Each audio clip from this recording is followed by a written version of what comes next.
Hi, I am Dr. Felice Gersh, your integrative OBGYN. I want to talk to you today about my observations and experiences and the data involving pellets of estradiol and testosterone, because I have seen what I believe. Now, this is not a scientific survey, this is just my observation, but a growing use of pellets. So, women in menopause, of course, in my opinion, and in many others, are basically living a hormone deficiency life. And because of that, they will benefit from replenishing the hormones that are in a deficient state, which are primarily estradiol and progesterone, not testosterone. Now, I'm just giving a tiny bit of background and then we're going to get into the pellets, because testosterone pellets are used all the time as soon as a woman starts on her hormone journey in menopause or even earlier in perimenopause.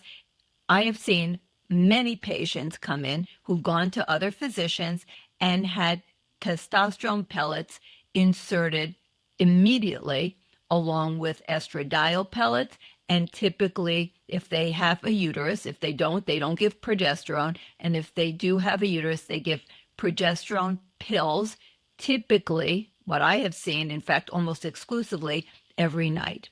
So, number one, what is with this testosterone thing of giving testosterone pellets? And then we'll talk about why I basically talk against the use of all pellets and definitely testosterone pellets. Well, I've told you this quite a few times, but many of you may not have heard it or remember that menopause is not a state of testosterone deficiency.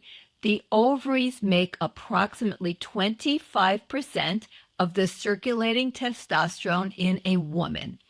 The ovaries do not need a single egg, not one, 0 eggs, in order to make testosterone. Testosterone is not made in the same area of the ovaries that makes the estradiol, and the corpus luteum, which is developed after ovulation, is not part of the picture of testosterone. It's how the ovaries produce predominantly progesterone. So, testosterone is not a menopausal related hormone. 75% directly or indirectly from precursor androgens like DHEA, DHEAS, comes from the adrenal gland. So, the adrenal gland has a part of it called the zona reticularis, which makes androgens, and it does tend to shrink, what they call, the word in medical terms, involutes, and produces less with aging, but it's not on a strict timeline. It can be very, very greatly from woman to woman, and it has not any relationship to when a woman goes into menopause. The ovary production of testosterone does decline somewhat with aging, like everything tends to be less with aging, as far as production of hormones from certain organs, but it does not decline at menopause. It just generally tends to decrease, but variably with aging. So, every woman does not need testosterone, but let's say she does. So why would you not want to put a pellet in? Well, the pellets do not deliver the testosterone in a consistent or particularly, predictable way. They do not give a consistent level throughout the so-called lifespan of the pellet, which is typically 3 or 4 months. So what happens when you put in a testosterone pellet? And by the way, let me just go back for a minute and tell you what a pellet is. A pellet is like a little rice kind of a structure. Of course, it's not rice. It just sort of has a little bit of that structure, like it looks like a rice grain. It is put together by a compounding pharmacy where they take the product, in this case it would be testosterone, and they mix it with a binder. It could be a natural or a synthetic product that's a binder, and then they press it. They have like a press, and they make it into this little like rice-shaped structure that can then be put into a little cylinder. It looked like a little straw kind of a thing, and then it's injected under the skin in the subcutaneous tissue, often in the hip area, the upper butt or the sort of hip area on the side, just under the skin with a little sharp injector device. Okay, and then it's pushed in under the skin. It is a very simple procedure that virtually anybody could learn how to do in a very little bit of time. So the actual procedure of putting in a pellet is not complex at all, but like any procedure where the skin is broken, you need to have pretty much aseptic procedures. Like you've got to clean the skin because you can get an infection even with the littlest puncture ever. And I have seen abscesses. I hate to tell you this, but I have seen some really significant abscesses form where the pellet was inserted. And here's another problem. Say you do not have a good reaction and you would like to stop it. You cannot. There's no exit strategy once a pellet is inserted. It just stays there until the thing dissolves and dissipates. And that takes a few months. So what happens when this pellet of testosterone is inserted into the skin, under the skin, in the subcutaneous tissues? It then starts to release the testosterone. It releases it however it's going to release it, and however the person sort of dissolves it and absorbs it into their bloodstream. And it's not going to be identical for every person because we're not all clones, exact, mimics of another. But in general, the levels of testosterone that are achieved in the bloodstream in the first several weeks, and I have not seen anyone getting a level week after week after week. So I have general terms of like the first month, the first 2 months, the level is supraphysiologic. What does that mean? It means it's way above the level any woman would naturally have in her body ever. We're talking about often a level that a man would be happy to have. I've seen levels that are in the multiples of hundreds, like 500, 600. Now, a typical male might like to have a level of 700, 800. Some, younger men go higher. So I'm not going to talk about men's testosterone goals, but typically a man would like to have a level over 500. And he might want to think of supplementing testosterone, certainly if his level is in the 200s, but even in the 300s, okay? But I'm seeing levels in women that are in the multiple hundreds, like 400, 500. And what's a normal level for a woman, a reproductive, healthy woman? Somewhere in the reference range, which is a big range, could be anywhere from, say, 3, and it varies from lab to lab, 3 to 50. So what would be like a good normal level? Like around 30. So 30, not 300, not 400, not 500, not 200. We don't want those levels that are so high. They're not normal for a female. I've talked about this, but testosterone downregulates the receptors for estrogen. So it's like you're knocking down your functionality of your estrogen receptors. It's just not the way women were designed. We're not trying to do some kind of transgender. Now, let's talk about studies that have been done with testosterone pellets.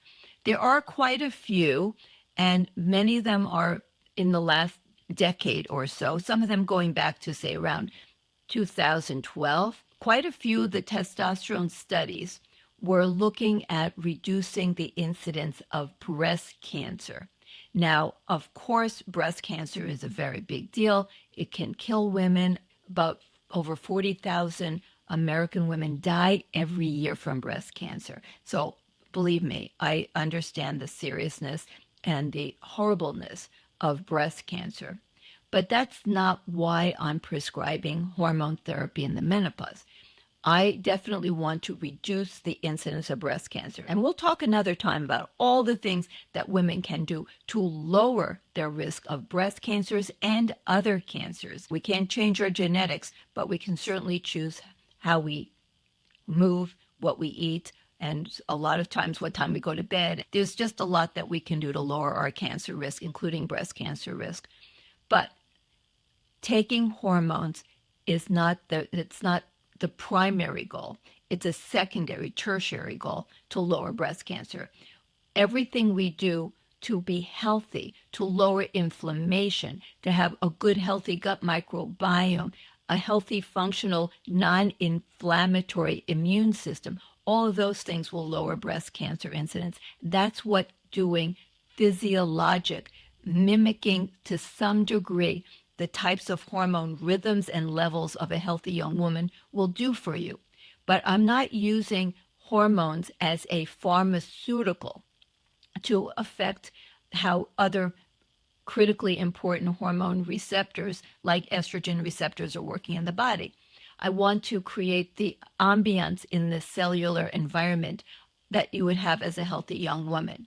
Now, testosterone does have some benefits for reducing breast cancer, it appears. That said, in some of the studies, they also added an estradiol, an aromatase inhibitor.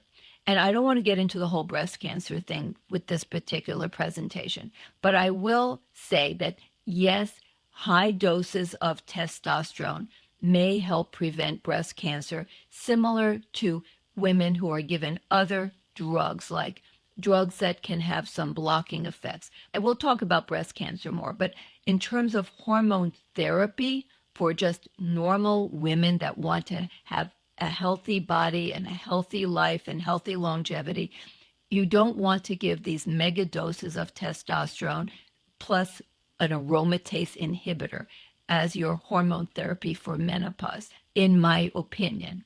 Now, what about the studies that gave testosterone for just menopause? They're not giving it as basically a high dose drug for breast cancer. That's not what we're going to proceed to talk about. How about just as a menopausal hormone adjunct? Well, there were very few of those. Now, in those studies, when you looked at the testosterone levels that they achieved, they were very high. And in some cases, they actually rejoiced that they were totally pharmacological levels. So talking about pharmacological levels of testosterone to try to achieve some benefits. Now, I've always said over and over, I'm a simple thinker. I believe that the nature of the body, that doing things the way nature intended it. And now I know menopause is menopause. Nature didn't expect us to put hormones in. But the cells of our bodies are all different ages. There's only a few cells that are still there from the day we were born compared to all the new cells that come from cells dying and being you make new cells from our stem cell pool. And when a new cell is born, it doesn't know how old you are. It's just programmed to do whatever it's genetically programmed to do. And it's designed to have optimal function when you give it what it needs, the right nutrients, micronutrients, macronutrients, polyphenols, and hormones to be as similar as we can make it reasonably as the hormones of, say, a 21-year-old. The cells don't know that you're 51. They don't know how old you are. They can behave like you're 21 if you give them what they need. Now, granted, I can't make people 21 and give them everything the same and give them the hormones the same, but we can certainly try hard to get closer than give them pharmacological, like superdosing of testosterone to levels that you would see in men. And that seems to be the goal now. Now, in some of the companies that make these pellets, but many are made by compounding pharmacies. There are some companies that make them and then sell them to the doctors or professional healthcare provider who's putting them in. And from what I have been told by other doctors, and no, I'm not involved with that, they're recommending that they not replace the testosterone pellets or the estradiol pellets until the levels are into the really low levels, because they don't want to keep getting higher and higher. Well, that leads to what happens when you put these pellets in from a blood level point of view. you get very, very high levels for the first several weeks, like levels that you would see in a man. That's not appropriate for a woman. And many of them will have side effects from mild to moderate and some even severe. The severe would be like your voice changes, like you're becoming a guy in terms of your voice. That has also been reported, but more commonly would be some facial hair or acne or hair thinning. So certainly that does happen. And many women, though, this is so interesting, they do feel great. I can't deny that they feel great because when you have really high levels of steroids, there's a thing called a steroid high. It makes them feel great. The problem is it's not great for them, and the level is going to go down, and then maybe it'll be okay for a while, and then towards the end, the third month, it can become too low in many women, and then it goes very high. So it's up and down and up and down. With testosterone, because the woman is still making testosterone, it's never going to get too low because you're always still making some testosterone, but it will get much lower. The biggest problem with the testosterone pellets is that they go way high. The levels are really, really high. The other is that they're being given indiscriminately to women just because they hit menopause. That is not an indication for putting any testosterone in a woman. Remember, testosterone doesn't decline at menopause. Most of it is not even made by the ovaries. The ovaries make testosterone for life. Most is made in the adrenal gland. It does tend to decline with aging, but simultaneously, sex hormone binding globulin will go down because it's stimulated to be produced by the liver when you have a lot of estradiol, and estradiol goes down. And also, if you have high levels of insulin resistance, or inflammation, that also suppresses the production of sex hormone binding globulin, which binds the majority of circulating testosterone. 99% of testosterone is bound to proteins in the bloodstream. And if you have less binding, you have more available unbound. So even though the total may go down, the amount unbound for the tissues can go up. That's why many women, as they age, develop facial hair, hair thinning. The last thing they want is more testosterone. It has to be highly individualized. So nix the testosterone. What about estradiol? They are getting so popular. And why are these pellets so popular? Because there are so many providers that really, I want to believe, they think they're good. I don't know who's exactly educating them. Sometimes it's compounding pharmacies, and I do use compounding pharmacies. I love a lot of what they do, and I love the people working in them. I'm not anti, I'm pro compounding pharmacies, but some are, I mean, there's thousands all over the country, but some of them are more pushy about pellets, and they train. It's very easy, and there are companies that make pellets. I don't really know them well. I don't want to talk about them, but they will help to train people. And I already told you, it is very easy to learn how to put in a pellet, but sometimes you get bad problems and can get abscesses like I've seen.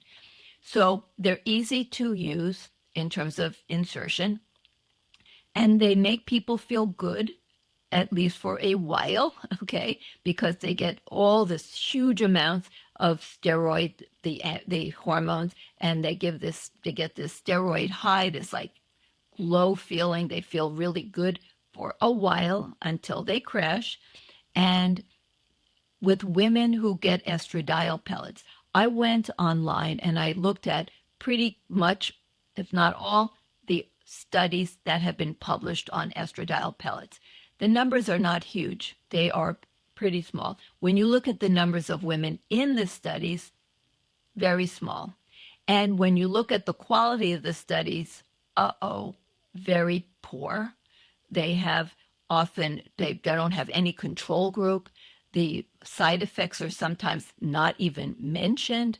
They're very, unfortunately, very small, poor quality studies is what I found. Now, what about the side effects in these studies that were not well done? Well, they had a lot of side effects, the ones that mentioned side effects. They also had benefits. So, in the terms of benefits, if you give hormones, even a little bit of estradiol, women feel better. So, it's not hard to help women to feel better with any dose of estradiol. So, they did feel better. 2 thumbs up for feeling better. And some of them felt much better. So, 2 thumbs up for feeling much better. But the problem was that they also had really high levels of estradiol. I've seen levels that you would have maybe if you were pregnant or you were trying to put out 20 eggs for egg retrieval and egg freezing. Like you have to be careful when you do that. That's another story. So you don't have what's called hyperstim and you go way over the top. But levels in the many, many hundreds above the levels that you would have even during the peak estradiol spike. Levels like 600. I've seen 800. So normal in a normal part of the first part, the follicular phase, would be like, say, 60 to 120. Well, that's typical. This is picograms per mil. In the luteal phase after ovulation, it would often be like around 120 up to 250 or so. Sometimes, there's a lot of variation. And then the spike of estradiol that precedes ovulation could be, say, 200. It could be 400, usually in that range. And then, but it would be for one day. That's one day. Okay. Here we would have weeks where the levels could be 600, 700, 800, but really high, like not that any human female would ever have in her body.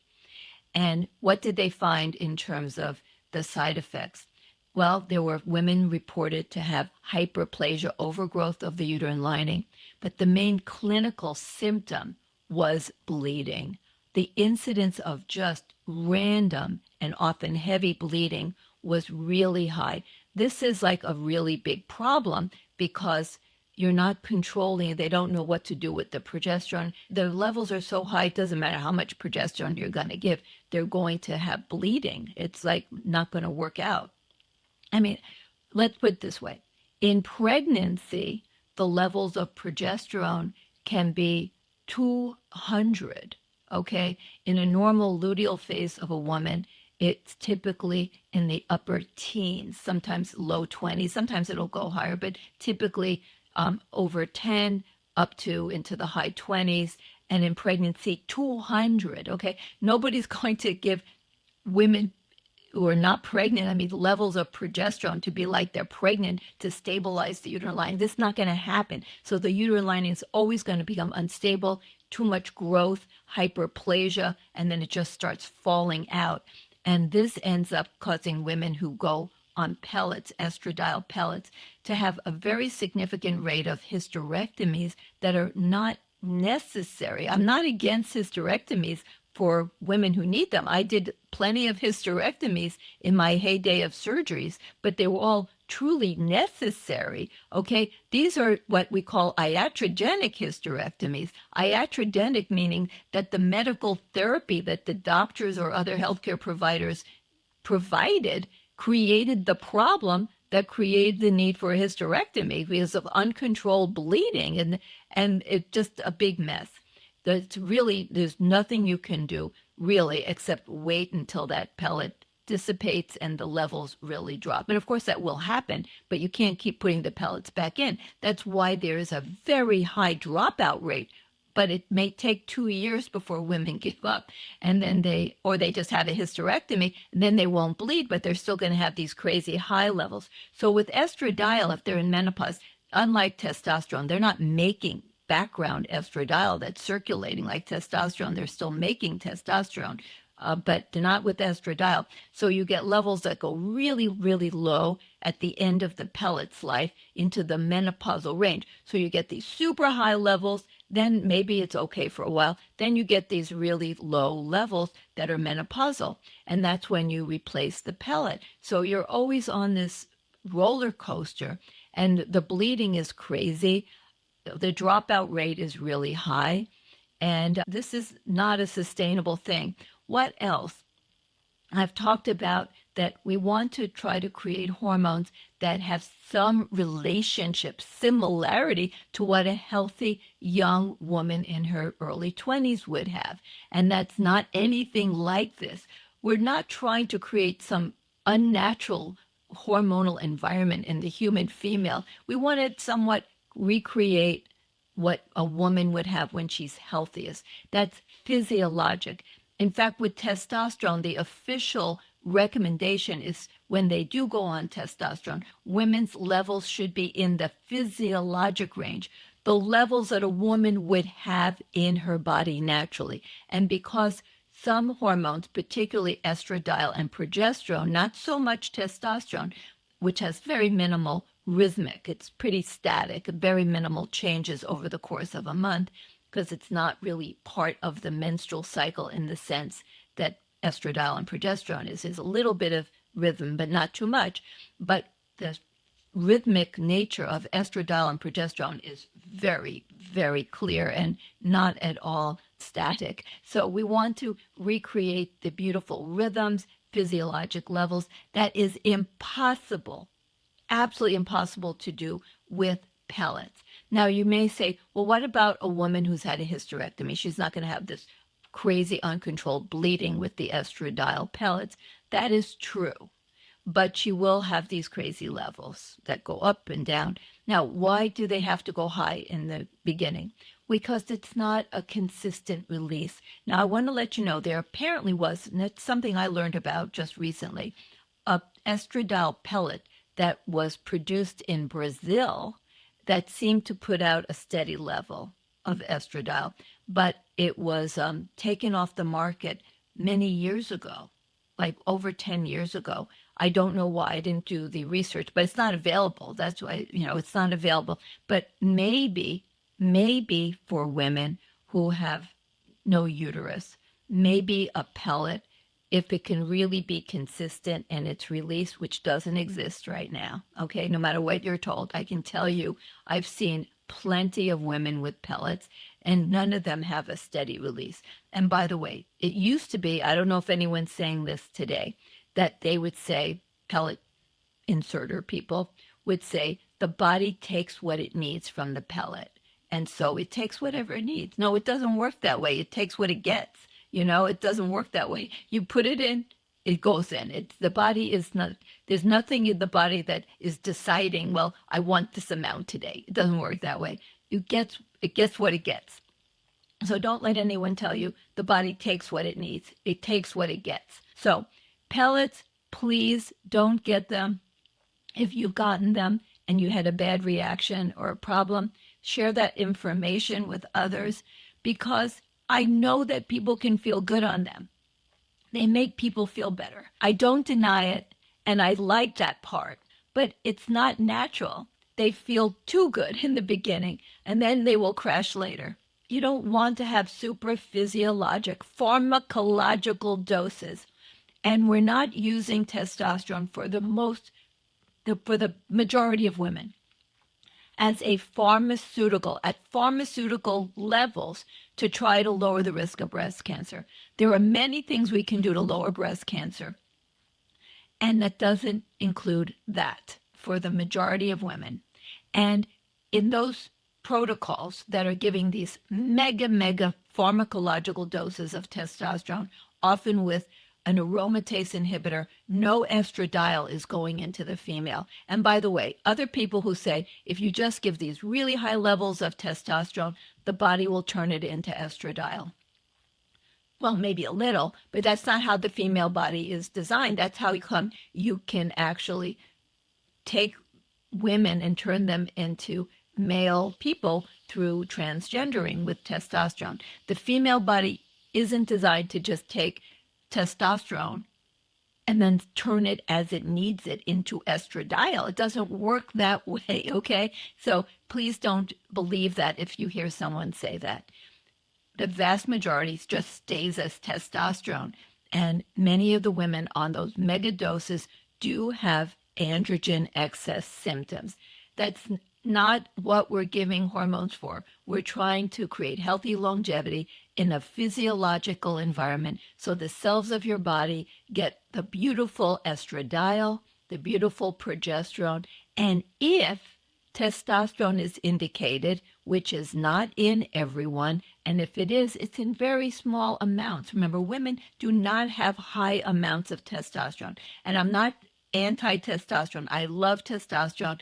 I prescribe it, but it's not a menopausal hormone. Just it's affected in everything is affected by menopause. Hormone receptors change and so on. But it's not a direct menopausal hormone, and every woman who hits menopause doesn't need to get testosterone. Some will benefit earlier, some later. Some really don't want it and don't need it because their levels are adequate. So testosterone pellets, no. Estradiol pellets, no. But hormones for hormone therapy and menopause, 2 thumbs up. So I hope this helped. I hope this will keep you from getting a pellet. Bye.